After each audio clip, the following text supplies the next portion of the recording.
You're listening to the audiobook version of This Is Me Trying by Love Curd on Tumblr, AO3, Wattpad, etc. Warnings for this chapter: lots of sexual content, underage drinking, mentions of drug use, roofie mention because college, internalized homophobia, major depression. This is semi-autobiographical, so please be kind. In short, if you are emotionally or mentally vulnerable, please do not interact. 1. If someone were to ask Mike Wheeler what time it was, he wouldn't be able to tell them.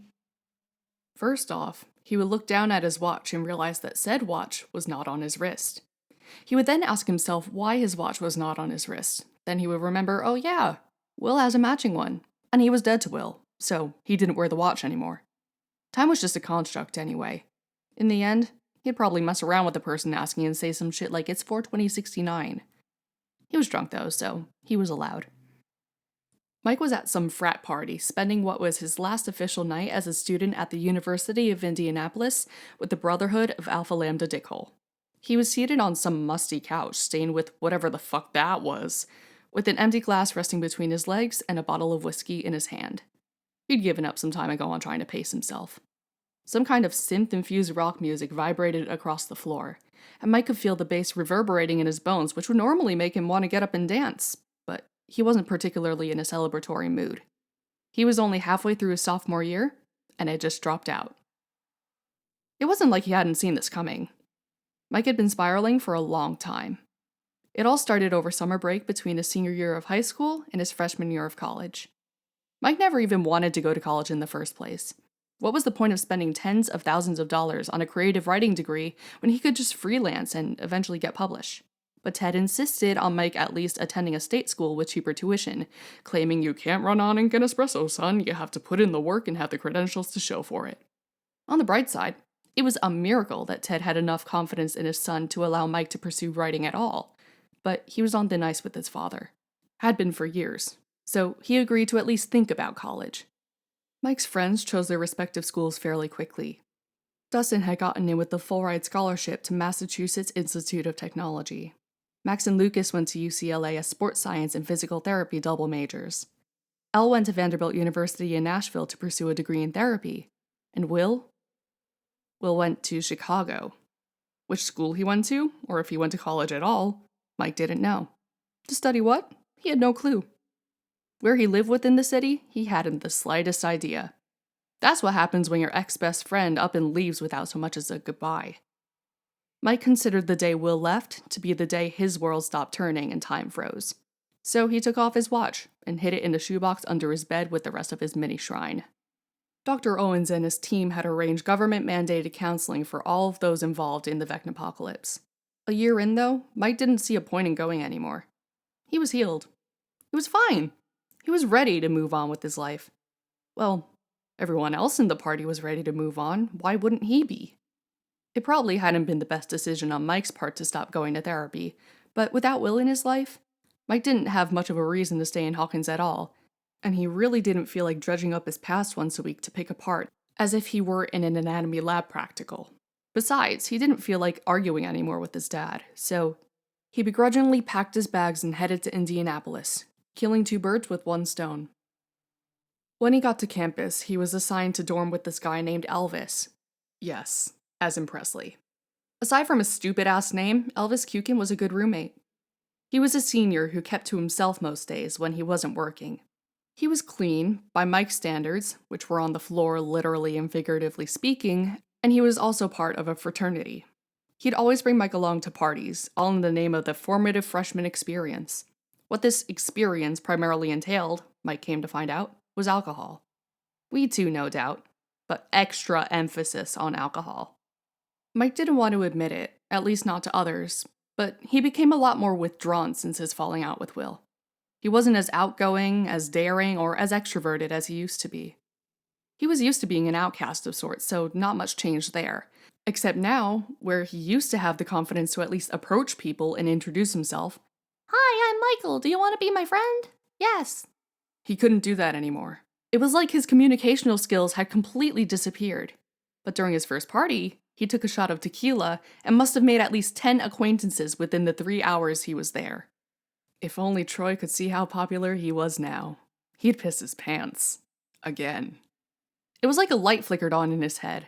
The more he drank, the more sociable he'd become. Mike took this epiphany and ran with it. One time back in September or something, Mike had been at a party for a few hours and came up with the idea to try every single type of liquor to ever exist. He picked up a shot glass and stood at the counter for a good 15 minutes, downing shot after shot. He woke up the next morning with a throbbing headache, unsure of how he even got back to his dorm room. But then, he looked to his right and saw Elvis's head resting on his very shirtless, hickey-covered chest. Oh, that's how he got home. Mike wasn't able to wear any shirts with collars below his clavicle for days. He didn't hate it, though. In fact, that wasn't the last time Mike and his roommate hooked up. Stumbling through the door, making out in the dark, and whispering each other's names into otherwise complete silence until the sun came up became a regular occurrence. Christmas break arrived, and most of Mike's time back in Hawkins was spent trying to avoid Will. And from the way Mike saw it, Will was everywhere. He was the art on his bedroom wall. He was the yellow sweater that hung in Mike's closet, probably the only colorful item in his entire wardrobe that Mike hadn't thrown out because it was Will's sweater. He was the shea butter soap on the bathroom counter. He was the hot cocoa mix in the kitchen cabinet. He was the D&D box buried underneath his bed that Mike neglected since Eddie's death in 1986. He was the party. So Mike didn't leave his basement for the entirety of mid-December to the beginning of January, with the exceptions of family dinners and sleep. He wouldn't lie, he was a little bit ashamed of how he'd handled things with the party. He definitely shouldn't have iced everyone out. His friends made various attempts to get the party back together and always invited Mike, but he'd always have some kind of excuse as to why he couldn't hang out with them. They eventually stopped calling. One Saturday afternoon, he was sprawled out on the couch watching Star Wars Episode 6 Return of the Jedi, and Nancy and Jonathan came barreling in through the basement entrance, practically swallowing each other whole. Mike missed the feeling of being in love. He'd cleared his throat when it started to get a bit too steamy, causing the couple to jump apart in shock. Nancy smoothed her skirt while Jonathan lifted a hand into the air to greet Mike. He nodded back in acknowledgement. This silent interaction had Mike wanting to crawl out of his skin. All he wanted to do was ask Jonathan about Will. How Will was, what Will was doing, if Will had met anyone, if Will remembered him. It was like Jonathan could read his mind because he said completely unprompted, "He still thinks about you, Mike. He hasn't forgotten you." Mike actively committed those words to memory. Mike ran into Joyce during a last-minute school supply shopping trip to Melvald's on his way out of town. It was bound to happen at some point, what with Joyce owning Melvald's now. He had expected it to be awkward, but was proven wrong when Joyce practically jumped the counter to engulf her honorary third son in a hug. She'd pulled him all the way down to her level, so he was bent at almost a 90-degree angle, but he didn't care. "How have you been, sweetheart? How's Indy treating you?" she asked. That was a loaded question. It would be spectacular if your son hadn't left, but whatever. "It's treating me well. I'm mostly taking my gen eds right now, but I'm always writing my own material when I'm not in class," he grinned, trying his best to not let it look fake or forced. Joyce seemed to buy it. "I'm so glad to hear that. You know, I always knew you were going to become a writer." Joyce smiled, and Mike nodded, staying as neutral as possible. He knew where she was going with this. "I remember it as if it were yesterday." Bingo. "That in the mornings after your sleepovers, you and Will would sit at the dining room table with your eggs and maple syrup and work on your comics for hours. Do you remember that?" "Yeah," Mike replied wistfully. "I do." He glanced down at his shoes, trying not to let any tears escape. The amount of crying over Will that he'd done just within the time he was back home was pathetic. But Joyce didn't seem to mind in the least, because she reached up and ran her thumbs over his cheeks, where a few stray tears had traveled down against his will. "Oh, honey." Joyce held Mike's face in her hands, eyes filled with compassion, and pulled him into another hug, holding him close. Mike had always loved Joyce, but this mutual understanding led Mike to reserve a special place in his heart for her. They engaged in a little more small talk before she personally dragged him through the store with his shopping list to retrieve the items he needed. When she checked out his items at the counter, she grabbed a pen and post-it note, wrote something on it, and handed it to Mike. He held it up to eye level with the shaky hand. "That's Will's phone number. He's at the American Academy of Art," she whispered. Mike's eyes widened, and he breathed, "Thank you, Miss Byers, so much," before heading out the door to his car. He sat in the parking lot for a solid 15 minutes, causing himself to fall behind schedule, but he had Will's phone number. That was a good enough reason to be late in his book. After what felt like a fucking eternity, Mike was finally able to return to campus. He set his suitcase down next to his bed and took a minute to collect his thoughts prior to unpacking. All of a sudden, Elvis clumsily tripped over his own feet through the door, sheepishly grinning at a startled Mike. Mike felt a blush rise to his cheeks, followed by a quiet, "Hi."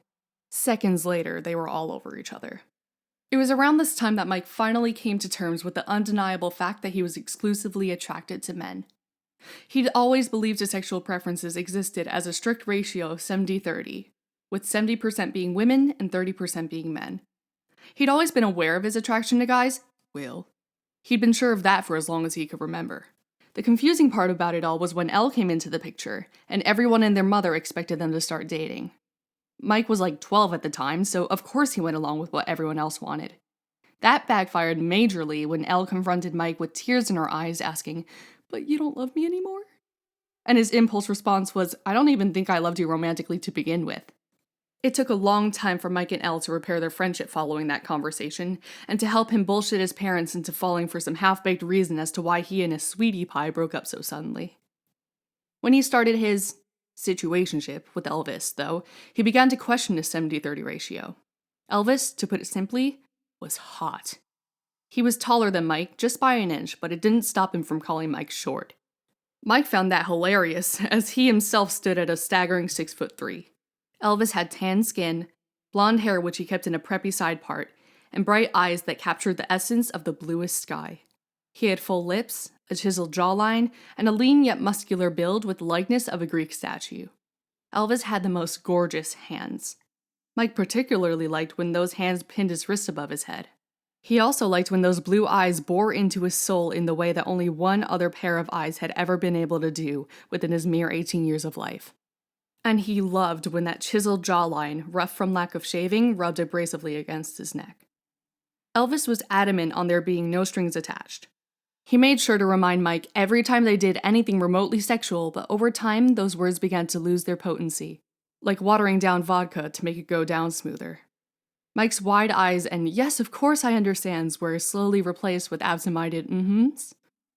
He figured that as long as Elvis never picked up on Mike's social cues, or lack thereof, and as long as he never knew about Mike secretly developing more than fuck buddies feelings for him, Mike would be in the clear. But eventually, something in Elvis had melted away, and he started calling Mike my boy, love, and sweetheart, amongst other gross, sweet pet names. Mike assumed that Elvis had caved and given up on whatever rules he'd set for himself.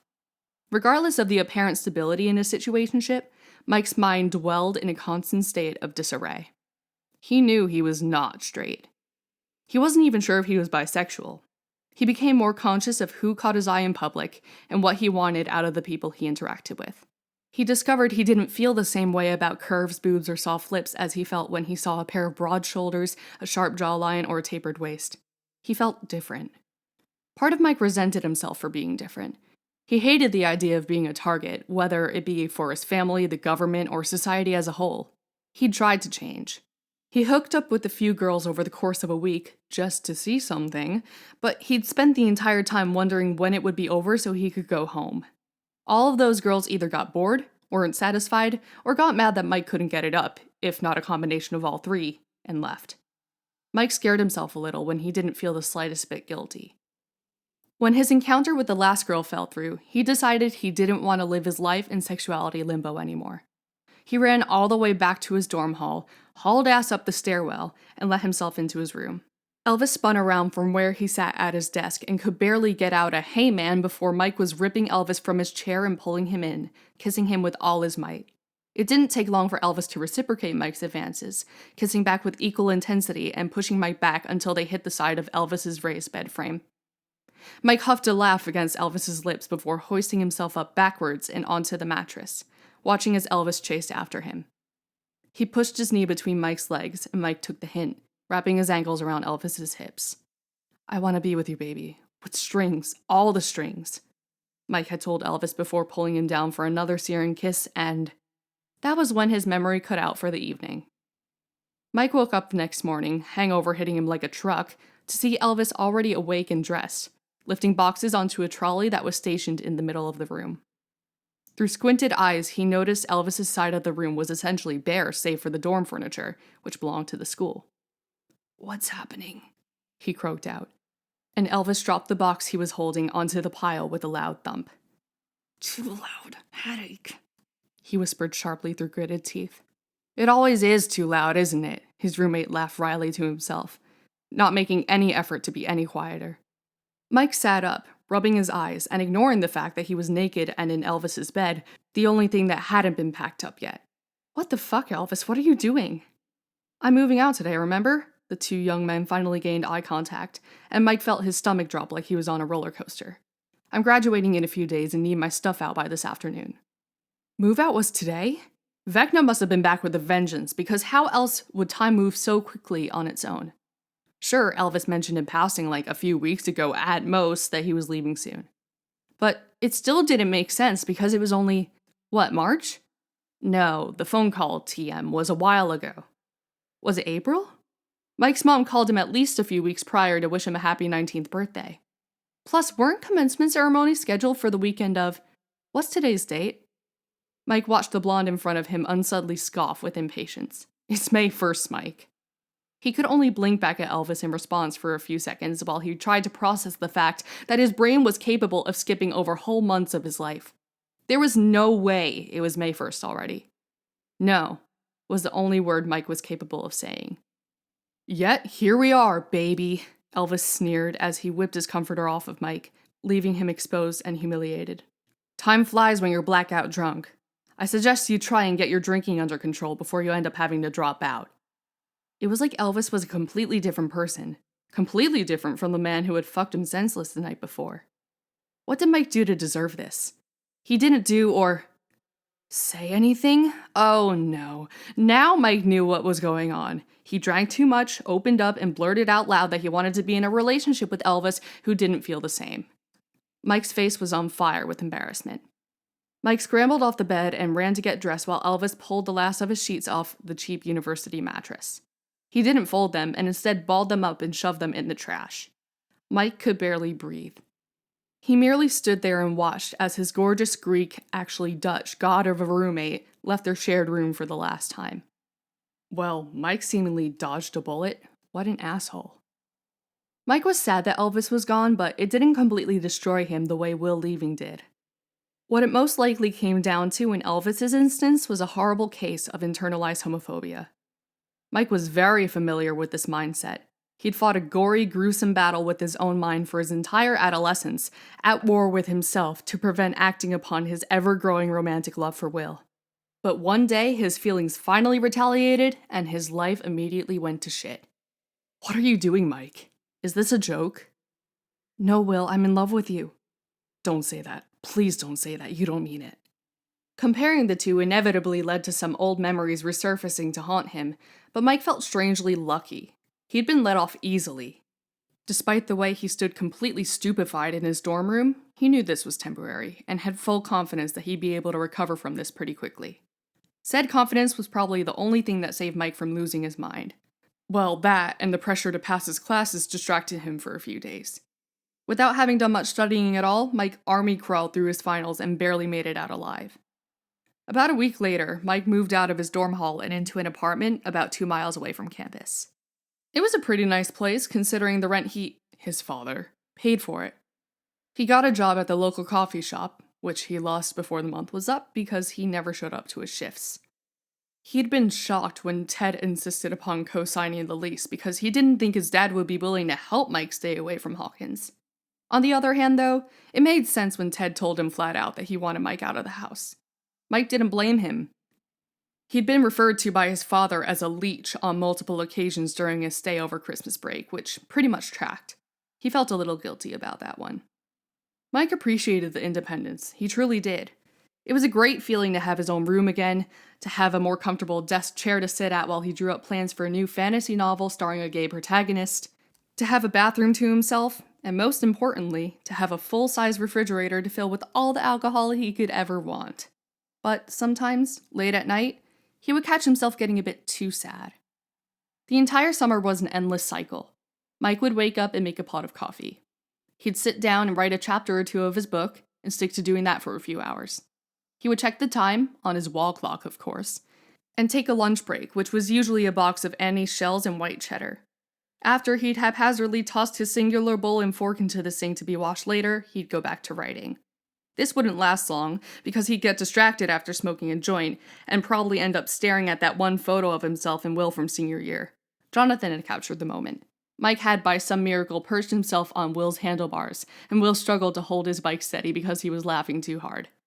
That sat framed on his desk. He'd snap out of his trance 10 minutes later and mentally kick himself for staring for so long, which led to grabbing some form of alcohol and getting wasted like all his potential. He would make one last attempt at writing and fail miserably. He'd stumble into the shower and drag himself through his apartment until he found his bed. Most nights, he would end up crying himself to sleep, staring at the painting, TM, which he'd tacked up on his bedroom ceiling as a form of self-punishment. It was a sad way to live, really, so Mike vowed that when the school year started up again, things would be different. That was how Mike ended up at the library in late July, browsing the mythology section, squinting at titles printed on spines while his lips formed a straight, thin line. He knew he was officially a hermit when even the library gave him social anxiety. He'd just pulled a rather old-looking book off the shelf when a tenor voice behind him caught him off guard. "Never thought I'd see the day that book would leave the shelf. You must have had to brush off like 100 years worth of dust to get to the cover." Mike twisted around to put a face to a voice and was pleasantly surprised when he met eyes with the short guy. Well, to Mike he was short, he was probably like 5'9", with dyed fire truck red hair that fell over his forehead in a sweeping motion. Mike liked how he wasn't afraid to be bold. "You're definitely right about that," Mike smirked, setting the book down and watching as the growing pile teetered from side to side on the table's surface. He couldn't decide where he wanted his story to go next, let alone if he wanted to continue with his current plot at all, so he'd planned on taking a bit of inspiration from, well, everything. "So you're into mythology?" the guy asked, and Mike shoved his hands in his pockets, leaning against the bookshelf as he focused his gaze down. He had pretty eyes. They were hazel, but not too green, not like, "Yeah, I'm a creative writing major, and I'm trying to expand my horizons a little," Mike replied, sitting down at the table. "Like, not to discount the genius of Tolkien, because he literally founded my childhood, but sometimes it's good to go back to the basics and draw inspiration from there." The guy shrugged and sat across the table from Mike. "Nothing wrong with that. I think it's really smart, actually. Or else stories end up getting repetitive and dull." "Exactly!" Mike pointed both index fingers in the guy's direction as if to say, "Finally, someone who understands."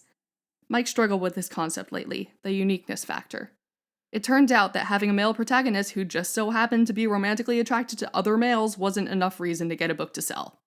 He needed something else, something of substance, and something that wouldn't remind readers of other books they'd previously read. "Are you into writing as well?" "No," the guy shyly smiled. "I'm just into guys who write about mythology." "Pardon? Was this masculine male dude man hitting on him? In public?" Mike wasn't complaining, but he hadn't necessarily picked up on any hints. Although, the dyed hair should have been a dead giveaway. Wow, okay," Mike stuttered, diverting his eyes to his books for a few seconds to process what was being said before returning to an expectant pair of hazel eyes still looking right at him. "I'm Mike Wheeler. Wyatt Bowman." Mike cleared his throat. "Are you free in an hour, Wyatt?" "Yeah, why?" Wyatt raised an eyebrow, causing Mike to huff a nervous laugh, tapping his Ticonderoga pencil against his spiral-bound notebook at the same speed his knee bounced up and down underneath the table. "I just got to take some notes from here. Then I was thinking we could hang out or something?" Mike glanced up hopefully at Wyatt. The corners of Wyatt's mouth curved upwards as he repeated, "Or something?" Mike nodded, confirming their silent sub-conversation. "Cool, that sounds like a good plan," Wyatt said, tapping his fingers on the edge of the table as he rose out of the seat and headed for the exit. "Cool," Mike whispered back, reminiscent of a certain afternoon in a certain town in California in a certain room with a certain boy that made him feel a certain way. But that was the past, and Mike believed he was ready for the future. When Mike started seeing Wyatt Bowman, they established that their relationship would not be serious. They were, in a small amount of words, friends with benefits. And they were actually friends. They could hang out with getting all hot and heavy. And Mike didn't have any objections. He actually preferred the idea of friends who sometimes had sex over the labelless, no-strings attachment that he and Elvis had. It left less room for loopholes of chronic insecurity and self-sabotage. It also, in turn, left more room for exploration. Mike met Wes Butler in August at his first ever visit to an actual bar.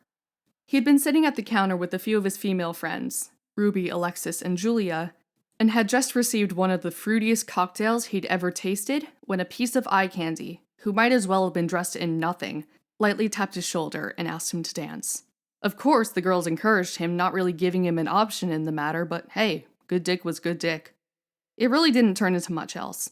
Once they had had a few rounds of unnecessarily loud sex in a supply closet, ironic but typical, Mike bid goodbye to his friends, tossing his condom wrappers in the trash on the way out. He met another guy, Walker Brooks, in September at an off-campus nerd rave. He looked a lot like Eddie Munson, which may or may not have been coincidental. They left the party not even an hour after it began to go to Walker's dorm. They fucked in between Lord of the Rings-themed bed sheets, and Mike had to endure an excruciating hour and a half of Walker speaking Elvish rather than English. Afterwards, he invited Mike to join the University of Indy D&D club, of which he was, of course, the dungeon master. Mike politely declined. On a particularly difficult October night, following being roofied followed by some unwanted advances, Mike slapped himself awake with one hand as he unsteadily held his handlebars with the other, biking back to his apartment. His grip slipped and the front wheel hit the curb, which sent the bike to come to a screeching halt and throw Mike over the handlebars, tumbling onto the concrete. Warren Blakely, one of his classmates in English 101, watched Mike fall, stopped him from biking again before he hurt himself even more, and asked him what exactly had happened. Once he told Warren what had gone down, he wouldn't let Mike out of his sight. Over the next 2 months or so, Warren kept Mike safe and let him take control back over his own life. Mike and Warren had a special bond. If Mike didn't still love Will, and if he didn't have such extreme trust issues, he would have absolutely dated Warren if provided the chance. But he couldn't. Not until he got over Will, so he ended things with Warren. This specific relationship put things into perspective for him. In the end, none of these men he slept with would ever be Will Byers. So he'd either have to get over Will or find someone better. On the nights he wasn't at parties, he was at his desk writing letters to Will. It was kind of cathartic, honestly. He'd rip a piece of college rule paper out of his notebook, just like old times, and write letter after letter saying things along the lines of, "Dear Will, I'm sorry. I love you. I'm sorry that I love you. I'm sorry I did what I did to you, and I'm sorry I can't take it back. I wish we could be best friends again. I wish we could have late-night walkie conversations like we used to. I want nothing more than to play D&D in the basement with you for the rest of our lives. Love, Mike." These occasional letters became a part of his nightly routine, whenever he wasn't too fucked up to focus his eyes on his own handwriting. And recently, it was more often than not that he couldn't actually fall asleep without drinking. Mike wasn't even of legal age yet, and wouldn't be for another 2 years. Mike stopped attending his classes halfway through the semester, so it wasn't a surprise when his grades plummeted. His mailbox became inundated with letters from the registrar's office advising him to withdraw from the classes he was failing before the pass-fail deadline, but Mike couldn't care less, so not only did he fail out of his classes, but he couldn't even retake the classes even if he wanted to because his record forced him into the red zone. And the entire time, he couldn't feel a thing. If someone were to ask Mike Wheeler what time it was, he wouldn't be able to tell them. First off, he would look down at his watch and realize that said watch was not on his wrist. He would then ask himself why his watch was not on his wrist, and then he would remember, oh yeah, Will has a matching one, and he was dead to Will, so he didn't wear the watch anymore. Time was just a construct anyway.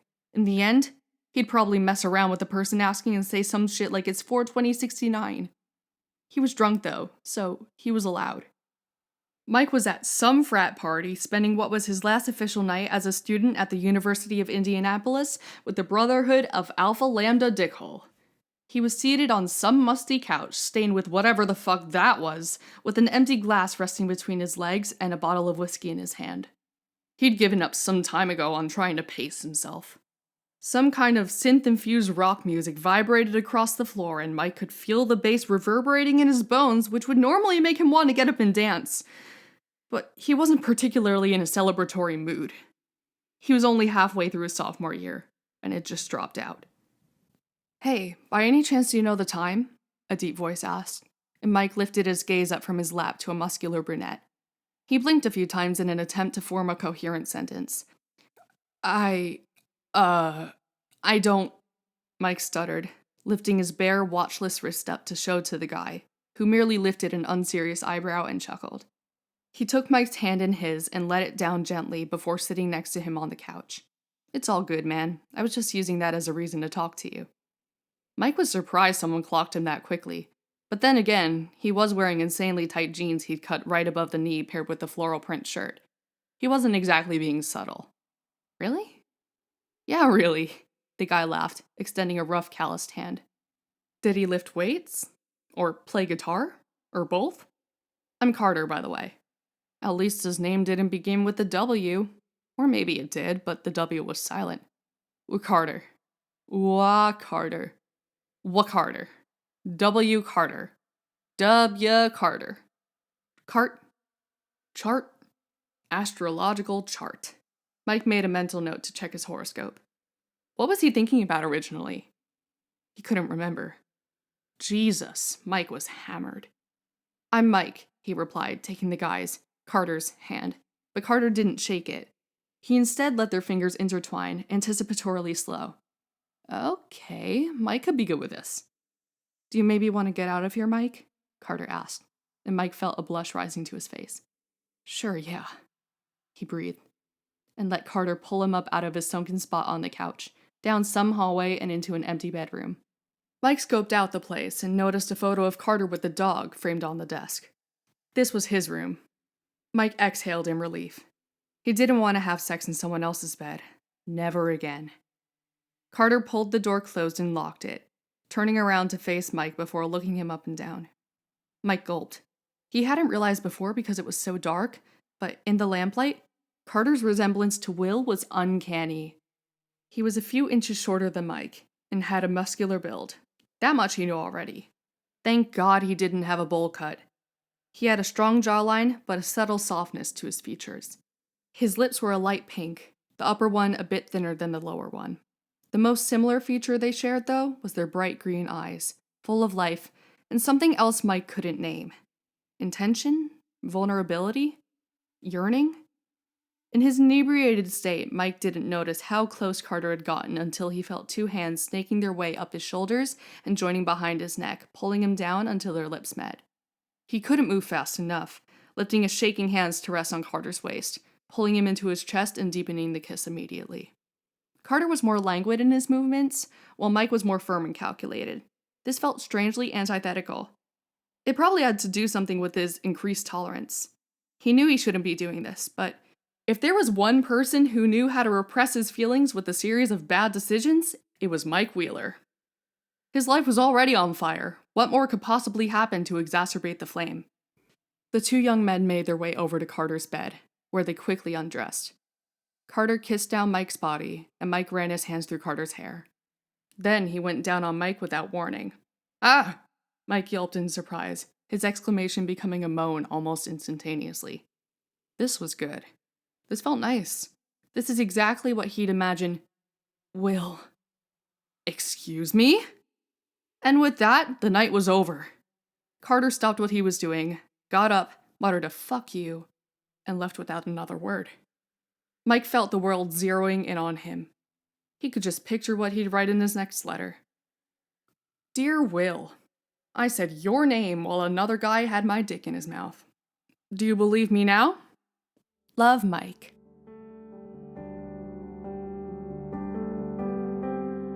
You've been listening to the audiobook version of This Is Me Trying by Love Curd on Tumblr, AO3, Wattpad, etc. Stay tuned for part 2.